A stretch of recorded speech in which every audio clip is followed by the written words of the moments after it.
really what we did is we looked at a group of patients. We screened about 6,000 within our database that had next generation sequencing done, and identified approximately 200, really 196 patients with myeloma who met the criteria of having mutations that were having myeloma, having mutations that were consistent with MDS or clonal hematopoiesis of indeterminate potential, as well as a diagnosis of MDS and cytopenias. And really what we ended up showing is that we found really 4 groups of individuals, patients who still had evidence of myeloma and MDS, individuals who had just MDS and no residual myeloma, those that really had neither myeloma or MDS by evidence by pathology.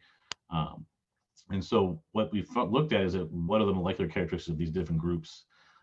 And essentially what we found is that, those that had both diseases left over had a greater number of mutations. And then as you step down to each one, the mutation burden decreased. We also know that the greatest group there was also those who had persistent myeloma and MDS. Again, these aren't all myeloma patients. These are just myeloma patients that had all 3 of these categorizations.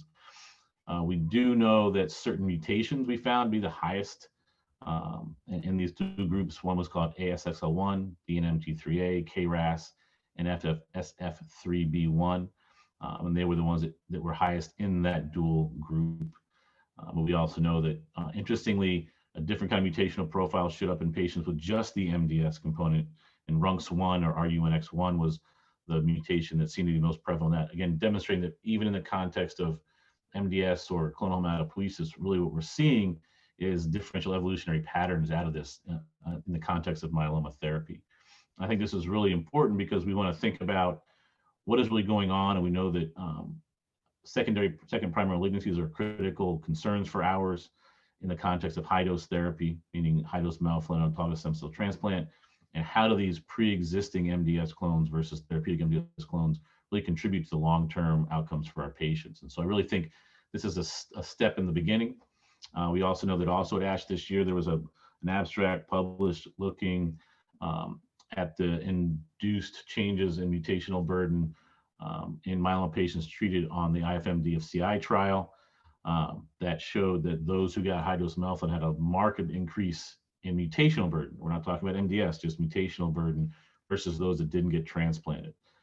So again, those are things we have to all put in context as how are these mutational burdens, how is this clonal evolution taking place, and how may it affect the long-term outcome of our patients, and maybe, and importantly, how we may want to think about treating our patients. If we can put all these ideas together, are there pre-existing clonal hematopoietic decisions we might want to think about when it comes to making decisions about transplant versus not, or clinical decision X versus Y. So I think these are critical insights for us to really think about the pathology of our disease and why it's so important for the clinicians and the hematopathologists, but to continue to work together and identify what's going on, both for the patient and inside the patient in the context of our therapy. So I think it was an exciting kind of collaborative effort.